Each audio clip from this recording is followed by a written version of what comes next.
Bismillahirrahmanirrahim. Assalamualaikum warahmatullahi wabarakatuh. Alhamdulillahirabbil alamin. Hari ini kita bertemu di sini ya setelah sekian lama. Barangkali tidak ada aktivitas belajar. Sekarang sudah mulai lagi aktivitas belajar. Harapan Ibu kalian semua semangat semuanya. Walaupun tentunya kondisinya tidak seperti waktu dulu ya. Sudah beberapa bulan terakhir ini karena hambatan COVID-19 kita harus belajar lewat online. Tapi tidak jadi masalah, harapan Ibu tetap kalian semangat terus. Dan Ibu sebagai dalam kesempatan ini ingin memperkenalkan karena Ibu juga menjadi staf pengajar untuk kalian di sini. Ibu diberikan tugas untuk mengajar kalian itu memegang tugas sebagai guru BK. Nah, sebelum ke situ, Ibu tentu harus memperkenalkan. Nama Ibu adalah Ade Supartini.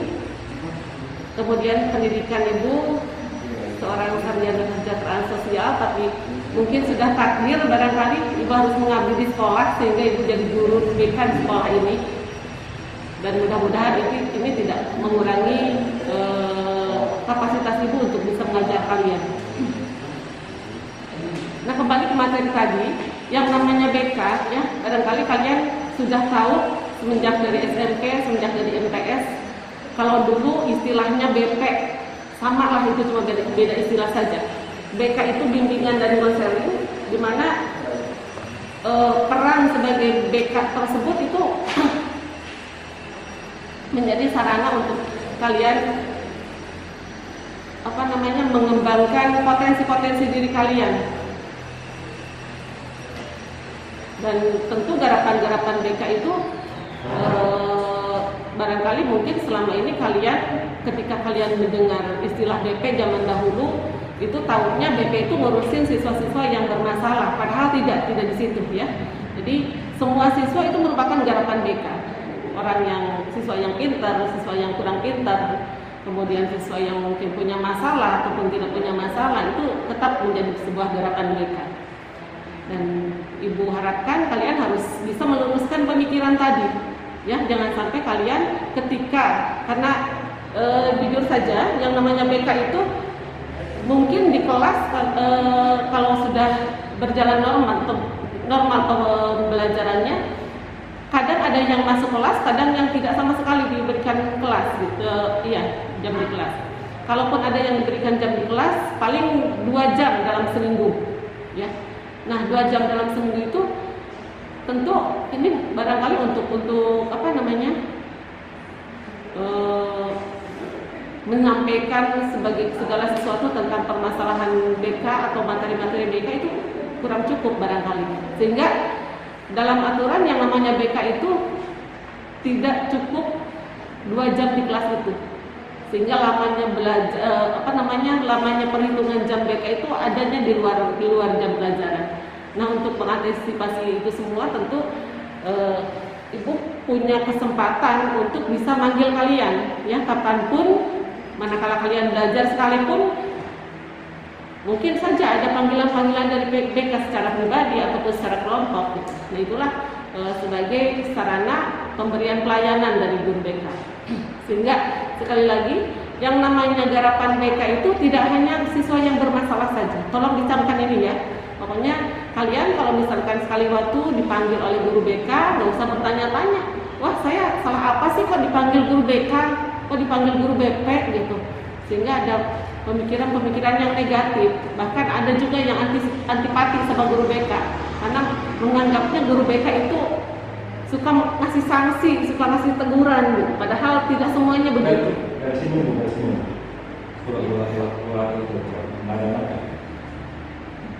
Oke.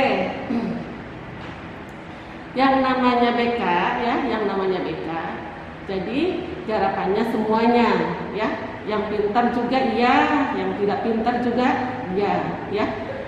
Nah, Untuk itu kalian sekali lagi nggak usah takut, nggak usah segan, nggak usah istilahnya punya pemikiran-pemikiran yang kurang baik terhadap guru BK gitu ya.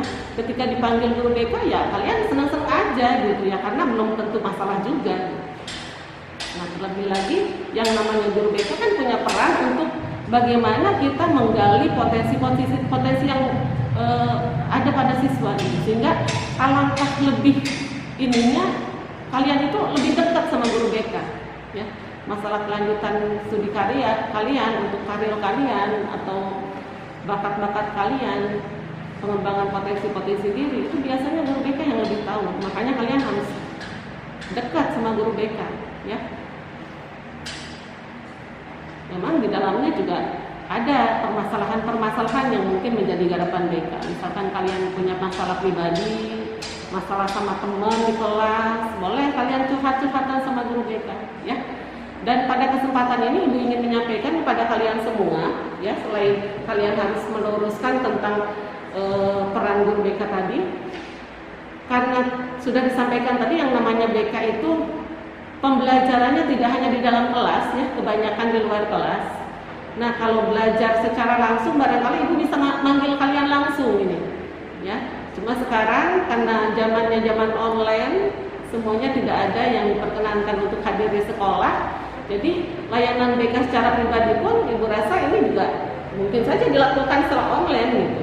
Sehingga boleh saja nanti kalian kalau misalkan ada permasalahan-permasalahan, termasuk mungkin yang terutama yang mengganggu konsentrasi belajar atau yang menjadi hambatan-hambatan ketika kalian belajar, boleh kalian sampaikan keluh kesah kalian kepada guru BK, kepada Ibu khususnya ini lewat online gitu ya. Nanti Ibu share nomor WA-nya biar kalian bisa japri sama Ibu kalau misalkan ada masalah. Bu pusing nih karena ada masalah sama teman, atau Bu pusing saya punya masalah tentang pelajaran, bagaimana ini. Barangkali Ibu bisa memberikan solusi. Silakan japri ke Ibu. Mudah-mudahan Ibu bisa memberikan solusi yang terbaik buat kalian. Ya, barangkali seperti itu. Ya, jadi sekali lagi yang namanya BK itu menjadi hal yang bisa membantu kalian untuk bisa lebih meningkatkan kalian untuk bisa belajar lebih nyaman ya. Sehingga sekali lagi jangan merasa ketika berhubungan dengan guru BK itu merasa ada salah atau apa ya, karena sekali lagi garapan guru BK itu tidak hanya siswa-siswa yang bermasalah saja. Oke, mungkin itu saja sebagai perkenalan. Nanti pertemuan-pertemuan berikutnya, karena BK juga banyak materi-materi yang bisa disampaikan kepada kalian, insya Allah nanti Ibu share pada kesempatan yang berikutnya. Terima kasih atas perhatiannya. Wassalamualaikum warahmatullahi wabarakatuh. Tetap semangat ya.